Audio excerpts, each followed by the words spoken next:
The attempt on her life happened 10 years ago, and many had paid the price along with Lyerly.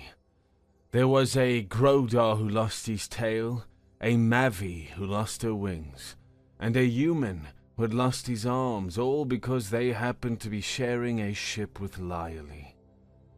The Grodar and the Mavi were understandably upset in the aftermath.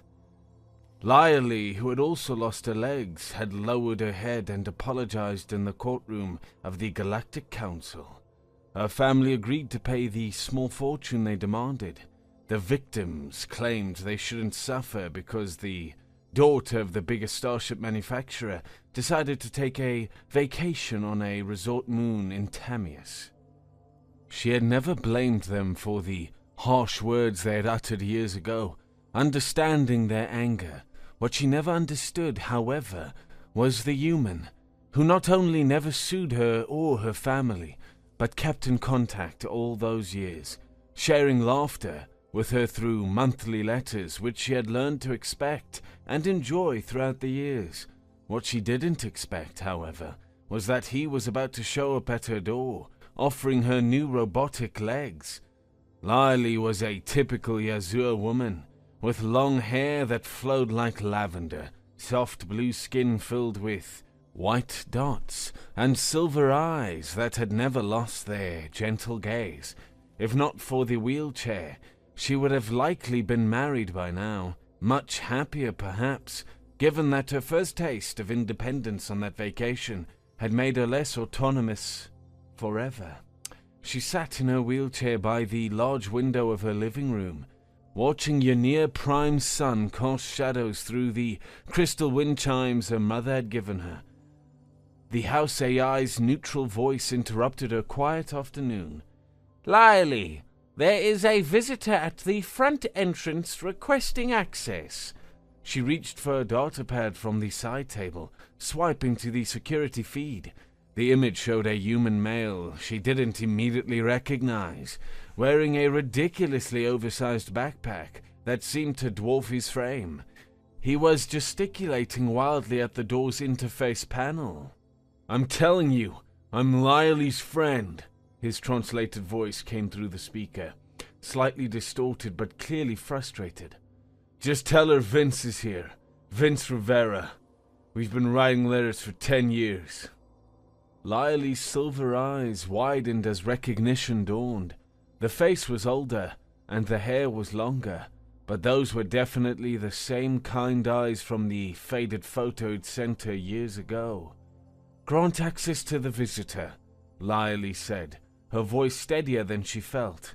"Warning, visitor identity unverified through standard galactic protocols.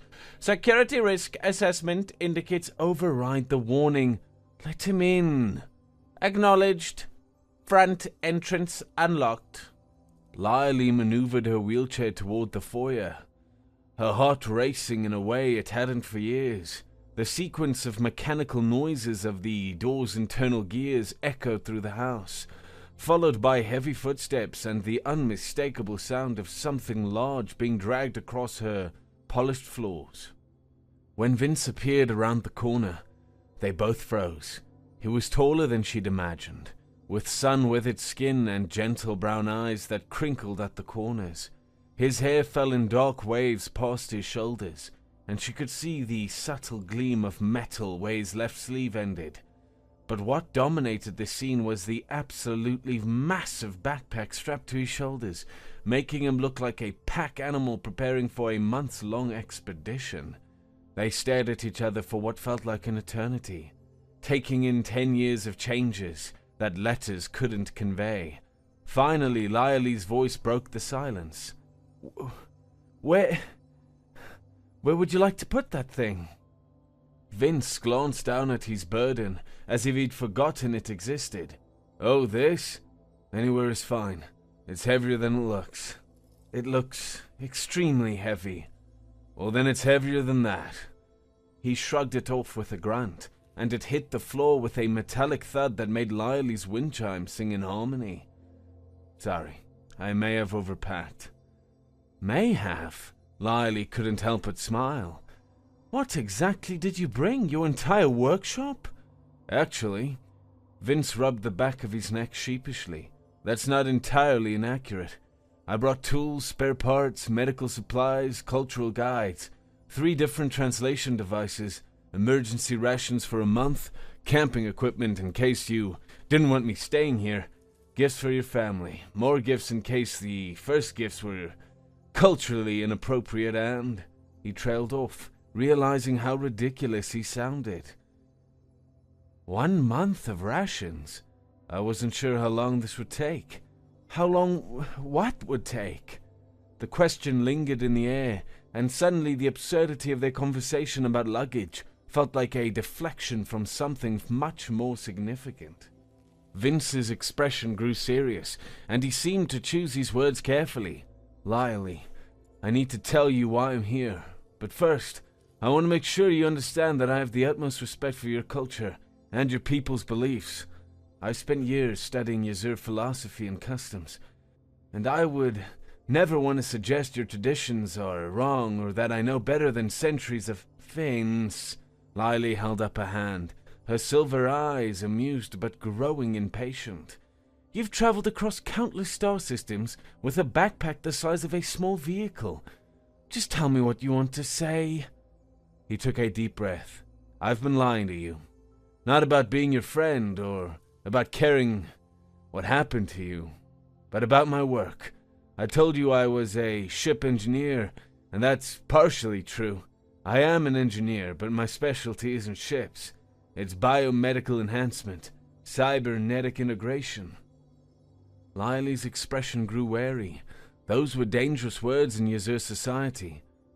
I spent the last decade studying your species, he continued, his words coming faster now. Not just your biology, but your culture, your fears about technology, your history with artificial enhancement. I never understood why your people were so against using technology to improve the lives of those in need, and I... He gestured toward her wheelchair. I couldn't stop thinking about you, stuck in that chair when there might be another way. The room seemed to shrink around them. Lily felt her breathing become shallow. I've been working on something. For you, specifically. I designed legs, Lily. Mechanical legs that could give you back everything you lost. And I came here to convince you and your family that maybe your people's fears about integration aren't as founded as they believe. The silence stretched between them like a chasm. Lily stared at him, her mind reeling. Not only had her human friend traveled across the galaxy to see her, but he'd spent years creating forbidden technology.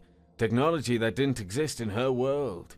Just to offer her something her own people would consider an abomination. The audacity of it was staggering. You're insane, she whispered. Probably. Do you have any idea what you're asking? What this would mean for me? For my family? Her voice rose, 10 years of careful acceptance threatening to crack. I'd be an outcast, a pariah. My people would look at me like I was... contaminated. I know. I've studied the social implications extensively, but Lily, no! She shook her head, her lavender hair flowing everywhere. I can't. I won't. And I'm sorry, so sorry about what happened to your arm because of me. But I can't accept this gift. I can't. Vince was quiet for a moment. Then, without warning, he rolled up his left sleeve completely, revealing the intricate mechanical limb beneath. It was beautiful in its complexity, gleaming metal and synthetic skin that moved as if it was real. Watch this, he said, and proceeded to grip a metal stylus from her side table. The mechanical fingers adjusted pressure with perfect precision, then increased until the metal began to bend. I can lift 3 times what I could before. The sensory feedback, is so complete I can feel the texture of your tablecloth. The temperature of the air, even minute vibrations. He picked up one of her letters from the table, handling the delicate paper with impressive gentleness. And the best part? I can turn off pain receptors if I need to, but keep all the good sensations. Despite herself, Lily found herself leaning forward, fascinated. "Want to see something really stupid?" Vince grinned and began juggling 3 data crystals from her shelf with his mechanical hand, their movements amazingly fluid. When one started to slip, the fingers moved faster than biology would allow, catching it quicker than she could see. Lily laughed. Actually laughed, for the first time in months. You're showing off." "Absolutely I am." The crystals landed perfectly in his palm. 10 years of letters about dignity and acceptance, and I'm juggling your stuff like a circus performer. For the first time, she found herself wondering if maybe, her people's ancient fears were exactly that. Ancient fears, born from a time when the technology was cruder, more dangerous. Watching Vince move with such natural grace, seeing the joy in his face as he demonstrated his enhanced capabilities, she felt something shift in her worldview. "Hypothetically," she said slowly, "if someone were interested in trying these legs you've designed, who would perform the procedure?" Vince's juggling stopped. "I would." "You?" "I'm not just an engineer, Lily. I'm a certified biomedical enhancement specialist. I've performed the procedure on myself multiple times, testing different configurations. I've studied your physiology extensively. Probably know more about your nervous system than most of your own doctors. The procedure isn't even surgical, not really. It's external mounting points and neural interface electrodes. The only risk would be social, not medical." Lily was quiet for a long time, staring out the window at your near-prime sun. 10 years in this chair, 10 years of watching life pass by, of turning down invitations, of being defined by what she'd lost rather than who she was. She thought about the Grodar and the Mavi, who had also lost parts of themselves but had found ways to adapt, to continue living fully. She thought about Vince, who had taken his loss and turned it into something better. She thought about the resort moon where everything had changed, and how desperately she wanted to dance under those strange stars. "If I said yes," she said finally, "when would we do this?" "Whenever you're ready. I have everything we need in that ridiculous backpack." She turned to face him fully, her silver eyes meeting his brown ones, and for the first time in years, she felt something like hope blooming in her chest. "So, should I undress, or can you do it with my clothes on?" Vince's face turned a shade of red she didn't know humans could achieve. He stammered, his mechanical hand actually shaking with what she assumed was nervous feedback. Clothes are fine for the first test today. Mostly fine, there might be some adjustment needed, but..." Lily found herself smiling at his flustered reaction, a warm feeling spreading through her that she couldn't quite name, but definitely wanted to explore further. 10 days had passed since Vince had first attached the mechanical legs to her body, and now Lily stood before her full-length mirror, marveling at her reflection. She was beautiful. There was no denying the truth any longer. Her lavender hair cascaded down her shoulders in waves of movement, each strand long and carefully cared for. The soft blue color of her skin held a new radiance, the constellation of white dots across her arms, shoulders, and face appearing more vibrant than they had in years. Her silver eyes, once dulled by resignation, now sparkled with something between hope and mischief. The mechanical legs were works of art in themselves, far more elegant than anything her people's prejudices had led her to imagine. Sleek silver and copper components flowed from the attachment points at her mid-thighs like liquid metal given form. Their framework didn't just extend downward, it curved gracefully along her back in supportive arcs that followed the natural lines of her spine, creating an almost decorative pattern that looked as much like jewelry as machinery. When she moved, the legs responded, each component working in perfect harmony to create movement that was becoming more natural with each passing hour. She took a tentative step forward, then another, her arms extending slightly for balance. There was still a moment of uncertainty with each movement. Her brain was still learning to process the new feedback from the mechanical limbs, still adapting to the sensation of pressure and movement that came through electronic impulses rather than biological nerves. But each adjustment Vince made seemed to bring her closer to perfect equilibrium. Today would be special. She'd chosen to wear what could be generously called revealing clothing. A fitted top of shimmering red fabric that ended just below her ribcage, showing off the elegant curve of her waist and the graceful line where her organic body met the mechanical framework. On her lower half, she wore what amounted to little more than decorative underwear, delicate strips of silver fabric that provided minimal coverage while allowing maximum visibility of the leg mechanisms. In any other setting, among any other people, the outfit would be scandalous, but in the privacy of her own home, with the biggest transgression being the technology itself, who cared about modesty? Besides, she told herself as she practiced another careful turn, Vince needed to see exactly how his mechanical creation was operating, needed to observe the movement of every joint, and if his adorably flustered reactions to her previous wardrobe choices were any indication, today's balanced training session would provide her with considerable entertainment. She was still admiring her reflection when she heard Vince's familiar footsteps approaching the living room.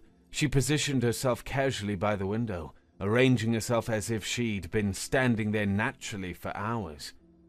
"Good morning, Lily. Ready for today's Bray."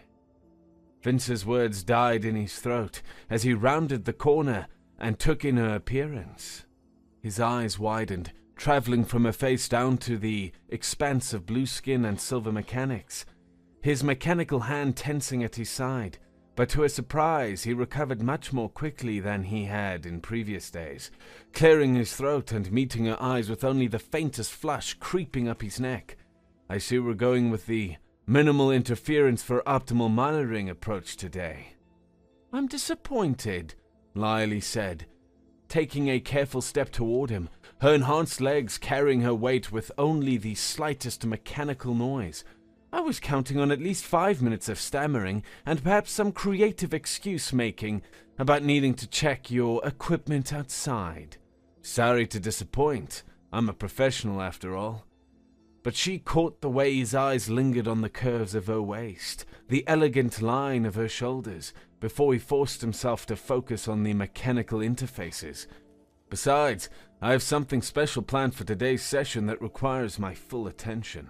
She reached into his ever-present toolkit and produced a small, round device she didn't recognize, polished metal with intricate engravings around its circumference. "What's that?" "Audio projector. Today's balance training is going to be a waltz." Lily blinked, the unfamiliar word rolling strangely in her mind even through the translation matrix. "A what?" "A waltz. It's an ancient human dance. Very old, from Earth itself. Slow, elegant, perfect for balance training because it requires constant weight shifting and coordination between partners." He activated the device with a gentle touch, and suddenly soft, melodic music filled the room. The sound was unlike anything she'd ever heard, stringed instruments weaving together in patterns that seemed to rise and fall like gentle waves, accompanied by what sounded like wind instruments creating harmonies that made her chest tighten with unexpected emotion. The rhythm will help. Instead of thinking about each step as a separate mechanical action, the music will teach your brain to think in flows and curves. "You want me to dance?" The concept seemed absurd, almost cruel. "Vince, I can barely walk across the room without falling over, and you want me to perform some ancient human ritual, which is exactly why we need to try a different approach. And if it doesn't work, I'm here to hold you." He stepped closer, his brown eyes serious but gentle. "Lily, you were meant to move. I've seen it in every letter you wrote about that resort moon, about watching others dance while you sat and longed to join them. This is your chance." Despite her skepticism, Something about the music stirred a memory so vivid it made her breath catch. The resort moon of Tamias, the outdoor pavilions where beings from a dozen species had moved together under alien stars. The ache she'd felt watching from her wheelchair as couples spun and swayed to music that seemed to make the very air vibrant with joy. "Fine," she said reluctantly, her silver eyes meeting his. "But when I fall on my face and damage your precious engineering project, you're explaining to my parents why their daughter has a broken nose and a bruised pride." Vince stepped closer, setting down his toolkit and extending his hands toward her. One warm flesh and bone, one cool metal and synthetic skin. "Trust me." She placed her hands in his, immediately struck by the contrast. His human hand was warm, slightly calloused from years of detailed work. The mechanical limb was different, but no less remarkable. The sensory feedback was so sophisticated that she could feel his artificial pulse, the subtle variations in pressure as the motors adjusted to match her grip, even the faint warmth generated by the internal systems. "The basic step is simple," he said, beginning to move slowly, his feet marking out a pattern on her polished floor. "Step. Together. Step. Like this. Follow my lead. Don't think about the mechanics. Feel the rhythm. Let it guide you." At first it was an unmitigated disaster. Lily's legs moved like she wanted, but absolutely no grace. Her upper body rigid as she tried to coordinate the movement of a dozen different systems at once. "I can't do this," she gasped, her hands gripping his tighter as she fought to maintain balance. "Stop thinking," Vince said softly, his voice hard to hear over the music. "Stop analyzing. Just feel the music. Feel me guiding you. Let everything else disappear." He began again, slower this time. Instead of trying to teach her steps, he simply moved with her, letting her mechanical legs follow his guidance through the contact of their joined hands and the subtle pressure of his direction. Gradually, something began to shift. The neural interfaces started responding not just to her conscious commands, but to the subtle cues from Vince's guidance, the pull of the music, the natural rhythm that seemed to flow between them. Her steps became smoother, less calculated. The mechanical legs began to feel less like foreign attachments and more like extensions of her will, responding to intention rather than instruction. "That's it," Vince murmured, his voice warm. "You're not thinking anymore. You're just moving. You're dancing." The realization hit her like a wave of warmth through her chest. She was dancing, actually dancing, for the first time in 10 years. The room spun around them in a blur of sunlight and shadow, her lavender hair floating like silk, as Vince spun her gently. "Thank you," she said, looking up into his brown eyes as they swayed together. "For everything, for the letters that kept me sane, for coming here when any rational person would have stayed safely away, for giving me this, for giving me back myself." His gaze intensified, and suddenly they weren't just dancing anymore. They were moving together in perfect synchronization, her mechanical legs responding to his guidance as if they'd been dancing together for years instead of days. The air between them seemed charged, something that had been building through 10 years of letters and 10 days of intimate collaboration on the most forbidden project imaginable. "Lily," he said softly, his voice rough with emotion, "in all those letters, through all those years, I never told you everything I felt. I never said how I thought about you every day, how your words became the brightest part of my existence, how I—" His mechanical hand came up to cup her face, the synthetic skin warm against her cheek as his thumb traced the constellation of white dots along her cheekbone. She found herself leaning into the touch, her heart racing in a way that had nothing to do with the physical exertion of dancing. The music continued around them, but it seemed distant now, secondary to the intensity of his gaze and the warmth spreading through her chest. If he asked her to leave with him right now, she realized with startling clarity, to abandon everything she'd ever known and travel the stars together, To become an exile from her own people, for the sake of whatever this was growing between them. She might actually say yes. I never said that I... Lily, dear, we're here. Her mother's melodic voice echoed through the house with the clarity of a bell, followed immediately by the sudden opening of the front door. The AI let us in. We brought lunch and wanted to discuss the upcoming family gathering. They sprang apart as if electrified, the spell broken so abruptly that Lily nearly stumbled. The music was still playing, mockingly cheerful in the sudden tension. "Hide!"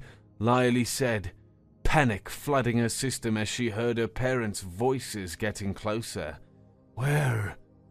Vince looked around frantically, his eyes wide from the interrupted movement. "Anywhere! Behind the curtains!"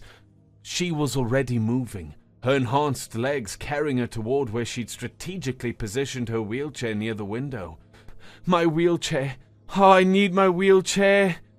Vince dove behind the heavy window curtains just as Lily reached her chair and practically threw herself into it, the transition from standing to sitting jarring enough to make her wince.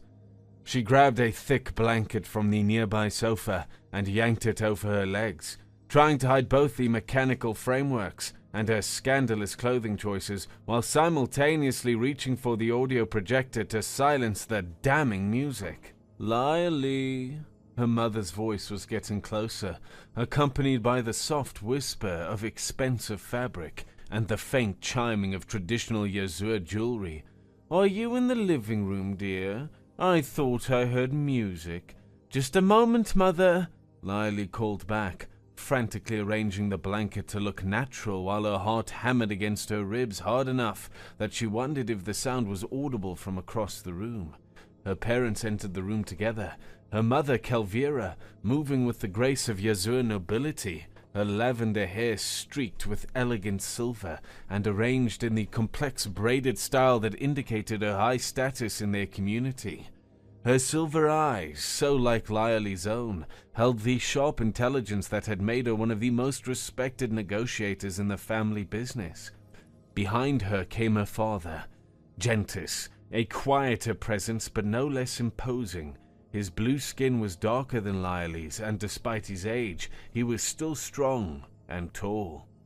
"Darling, you look flushed," Kelvira observed immediately, her maternal instincts combined with her negotiator's eye for detail.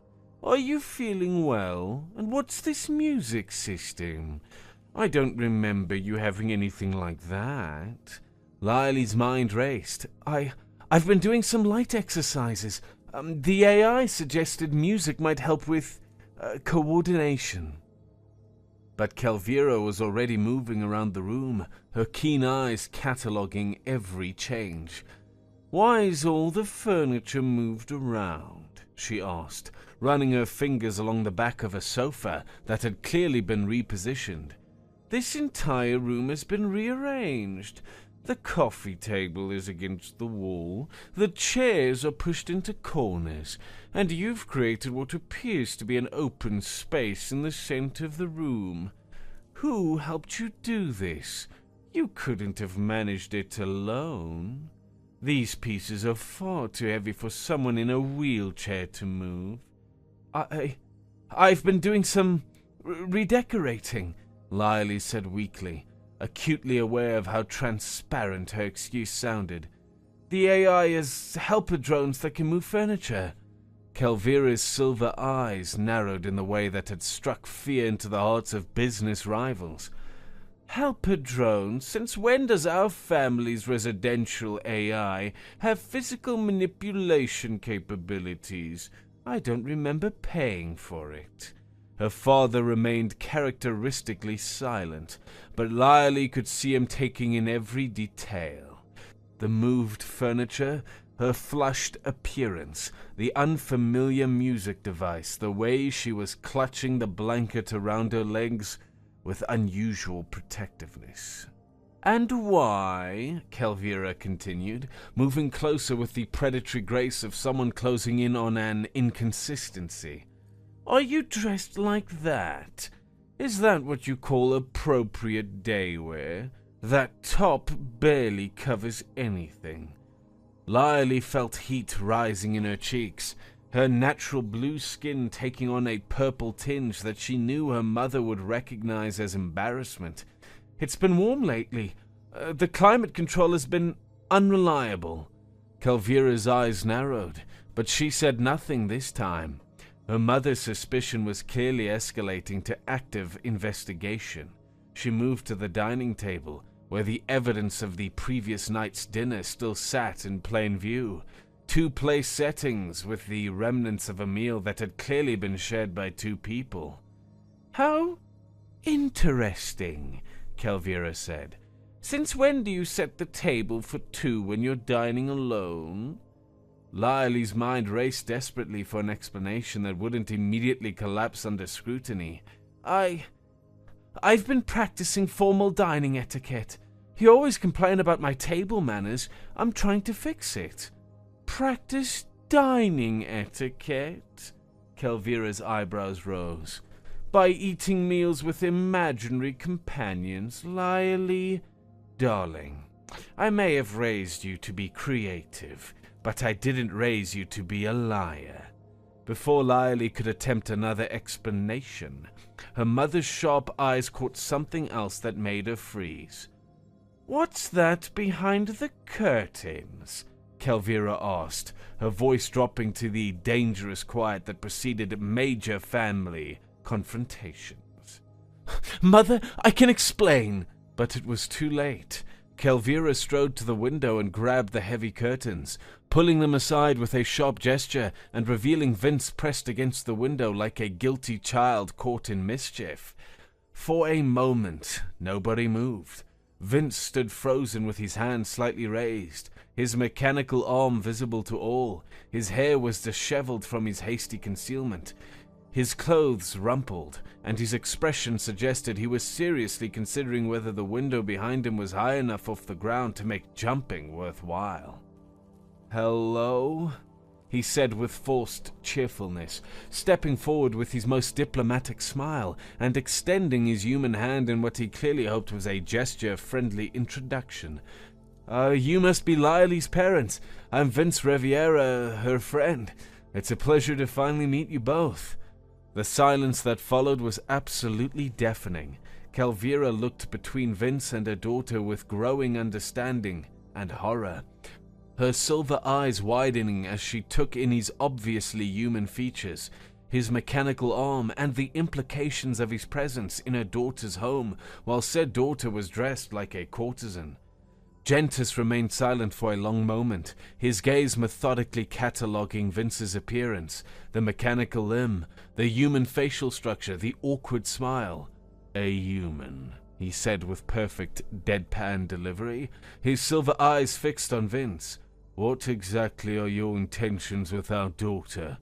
And before you answer, I should mention that I have extensive experience in corporate security, which means I'm very good at detecting lies, very good at conducting investigations, and very good at making problems disappear when they threaten my family's well-being."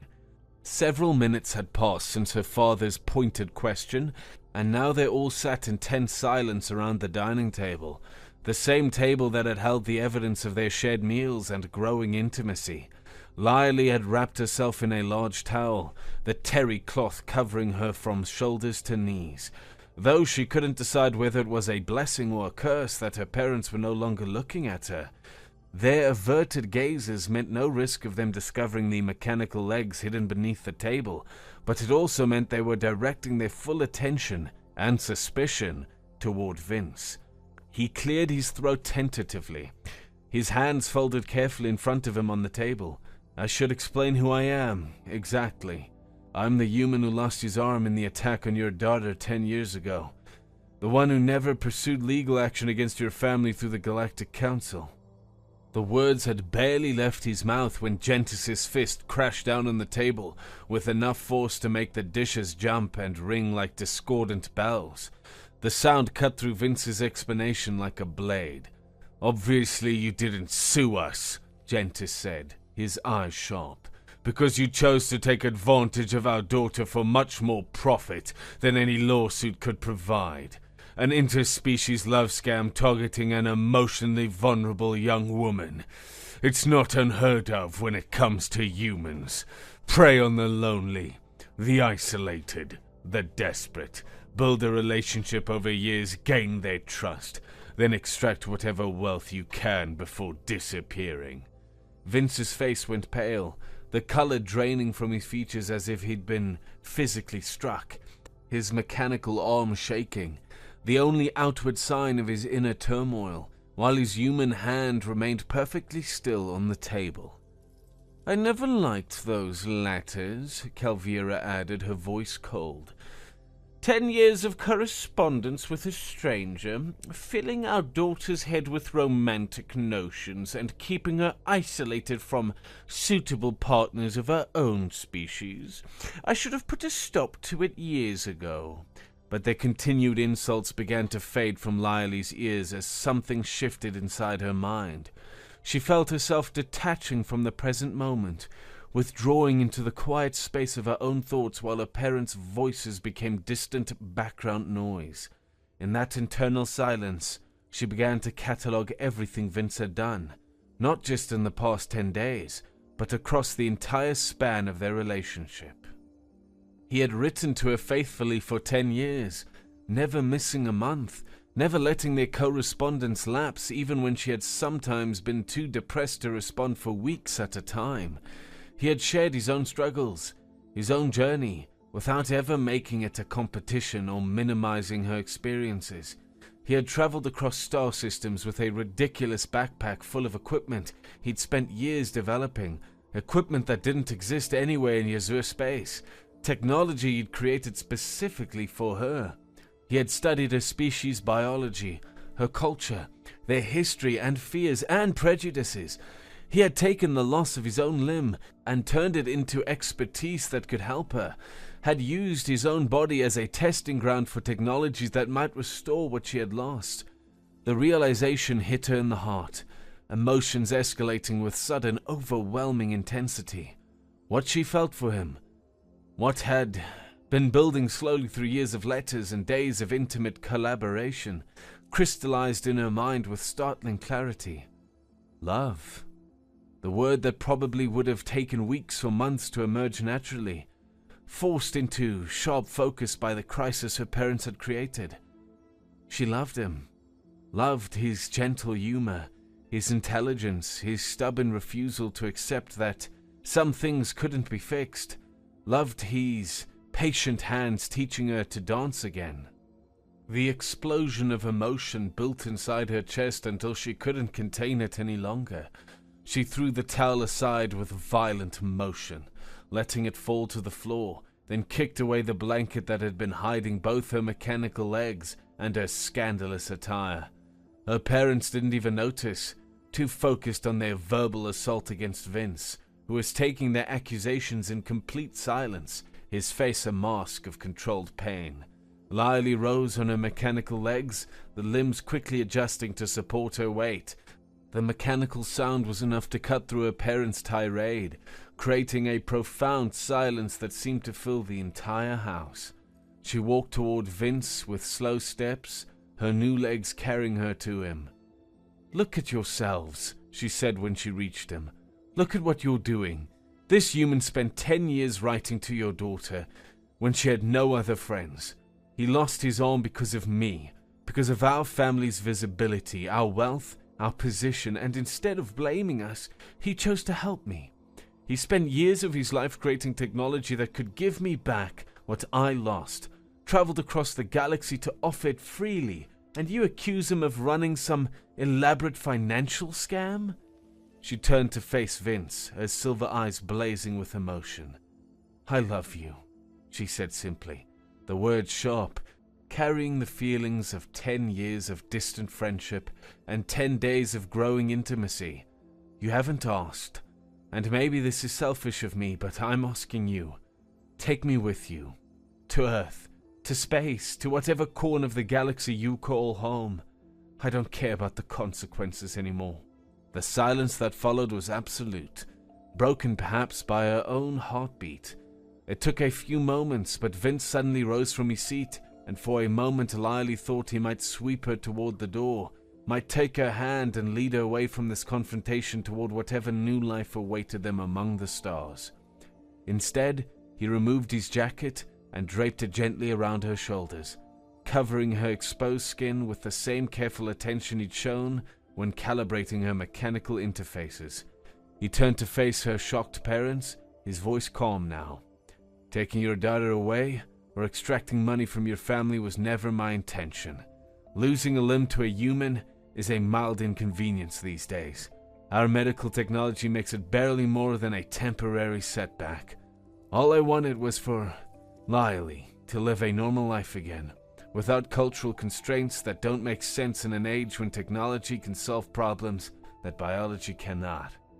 He moved behind her, his arms encircling her in an embrace that felt like coming home. Yes, he said softly, his breath warm against her ear. I love you too. I wasn't planning to say it anytime soon. I thought we had time to let it develop naturally, but it seems like circumstances have forced it out of both of us. The awkward silence stretched between them like a chasm, heavy. Finally, it was Gentis who broke it, his voice rough. I've considered taking her off-world to get her legs many times over the years, he admitted, his silver eyes bright with unshed tears. The technology exists, I know it does, but the religious factions, the traditional families, they would have destroyed our business, ruined everything we've built. I told myself I was protecting our family's legacy, but the truth is I was just weak. I chose profit over my daughter's happiness, and I'm sorry. Tears began to flow down his dark blue cheeks, tracing silver paths through the white dots that marked his heritage. I'm so sorry, Lily. You deserved better from me. Calvira remained silent for a long moment, her sharp eyes studying the displays of emotion before her, her daughter standing on mechanical legs in an embrace of an alien, both of them radiating a happiness and completeness she hadn't seen in years. When she finally spoke, her voice hadn't changed much. It was cold as always. If we gave you enough money to ensure Lily's comfort and arranged for a safe home on another planet, she said, addressing Vince directly, would you take her with you and keep your relationship discreet? No public appearances, no declarations that might embarrass our family's position in Yazua's society. Vince sighed, and for the first time since the confrontation began, there was a note of genuine annoyance in his voice. I'm not poor, he said flatly. I don't need your money to give Lily an amazing life. I have my own resources, and they are not insignificant. And I have no interest in ruining anyone's business or spending my life as an activist trying to change your culture. That's not why I'm here. He turned slightly, his brown eyes meeting Lily's silver ones, his voice addressing her, not her mother. But I do have a question for you. Would you like to spend a few months on Earth with me? See where I come from, meet my colleagues, experience a world where your mechanical legs would be admired rather than hidden? Lily smiled, the expression transforming her entire face with radiant joy. Yes, she said without hesitation. Yes, I would love that. And just like that, the most tense moment of Lily's life was over. Years later, she would look back at this afternoon and laugh, realizing that even among humans, who were notorious for their dramatic romantic gestures, it was quite a story of how she'd introduced her future husband to her parents.